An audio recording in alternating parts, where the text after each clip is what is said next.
కథ సంక్రాంతి బహుమతి. రచన శ్రీమతి గెద్దాడ కస్తూరి ప్రసాద్. కలం పేరు రాధిక.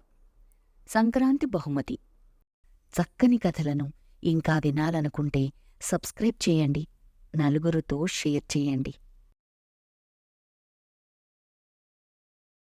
ఈ కథ ప్రచురణ ఆంధ్రప్రభ 31/12/1987. అన్నయ్య, ఏంటమ్మా? మరి మరీ చెప్పు. అలా మరి మరి అంటే నాకెలా తెలుస్తుంది? నా కోరిక తీరుస్తావా అన్నయ్య? తప్పకుండా. ఏంటది? పండక్కి పట్టుచీర కావాలా? బావగారికి మంచి బహుమతే ఇస్తాంలే. మొదటి పండగ కదా. బావగారు ఊర్లో లేరా? నీవు ఒక్కదానివే వచ్చావు. వచ్చి ఎంతసేపయింది? ఒక్కతనే వచ్చానన్నయ్య. ఎంత దూరం? సామర్లకోట నుండి కాకినాడ 11 మైళ్ళేగా. నీతో ఒక ముఖ్యమైన విషయం మాట్లాడాలని ఒక్కతనే వచ్చాను. మళ్ళా వెళ్ళిపోతాను. నేను దించుతానులే స్కూటర్ మీద. అసలు సంగతేంటి చెప్పు. నీవు ఈసారి పండక్కి మీ అత్తవారింటికి వెళ్ళకు. అదేంటి? నీకు మీ వదిన సాయం, నీ భర్తకు నా సహవాసం కావాలా? అలాగేలే, వెళ్ళను. నా ఉద్దేశం అది కాదన్నయ్య. మా ఇద్దరికీ ఎవరి తోడు అవసరం లేదు. మేం అస్తమానం వస్తూ పోతూనే ఉన్నాం. మరైతే ఎందుకు? మేమెందుకు వెళ్ళొద్దు? మా మాంగారు మమ్మల్ని తీసుకెళ్ళడానికి వస్తున్నారు. రమ్మన్నాను. క్రిందటి సంవత్సరం నీకేం బహుమతి ఇచ్చారు? నీకు తెలుసుగా, స్కూటర్. ఈ సంవత్సరం బహుశా బట్టలు, ఉంగరం ఇస్తారేమో. మీ వదిన చూచాయిగా అన్నది. మరి మీ బావగారికి నువ్వేమివ్వదలుచుకున్నావు? మొదటి పండగ కదా. మాకిది పెళ్ళైన తర్వాత. నీకు తెలుసుగా తల్లి, నా స్కూటర్ అమ్మకానికి పెట్టి కొత్తది కొనిస్తానన్నానుగా. అమ్మా నాన్న కూడా అదే సలహా ఇచ్చారు. వదిన బాధపడదా మరి? ఇవ్వకపోతే మీ ఆయన అలగరా? నా దగ్గర బ్యాంక్ బ్యాలెన్స్ ఏమీ లేదని నీకు తెలుసుగా. నీ పెళ్లికి చేసిన అప్పుల సంగతి, అవి తీరని సంగతి నీకు తెలుసు. స్కూటర్ అమ్మడం తప్పనిసరి.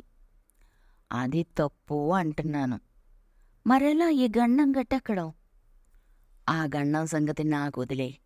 మా ఆయన్ని నేను ఎలాగో మేనేజ్ చేస్తాను, పండక్కి రాకుండా. నీవు మాత్రం మీ అత్తారింటికి పండక్కు వెళ్ళొద్దు.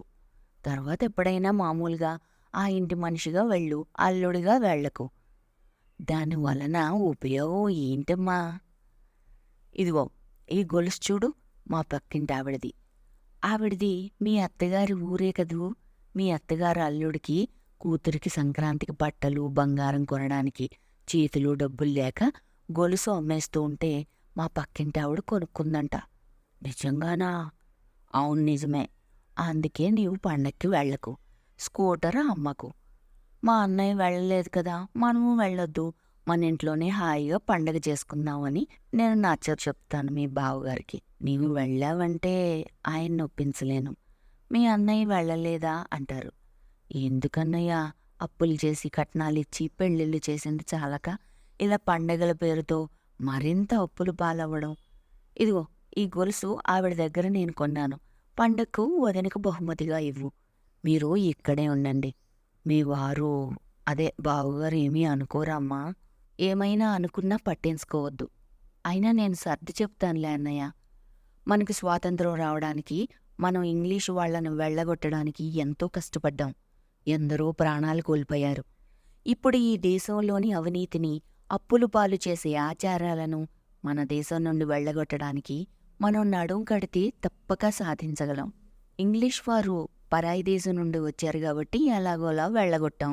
కానీ అవినీతికి, ఇలాంటి ఆచారాలకు, సతీ సహగమనం లాంటి క్రూరత్వాలకు మన దేశమే పుట్టిల్లు.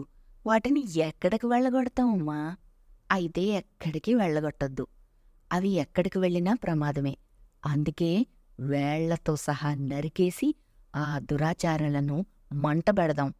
ముందు మనం అడుగులు వేస్తే వాటి వెనుక మరో 2, 10 అలా 100, 1000 అడుగులు పడతాయి. ఏమంటావు? ఏమంటాను చెల్లి? నాకంటే చిన్నదానివి, ఆడదానివి. నీకు లేని ఆటంకాలు నాకేంటి? అలాగే కానిద్దాం. అదే మనకు సంక్రాంతి బహుమతి. అన్నా చెల్లెళ్ళిద్దరూ చేతులు కలిపారు.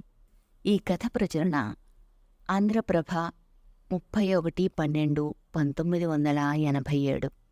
ఇలాంటి చక్కని కథలను ఇంకా వినాలనుకుంటే లైక్ చేయండి, సబ్స్క్రైబ్ చేయండి, మీ ఫ్రెండ్స్ అందరికీ షేర్ చేయండి.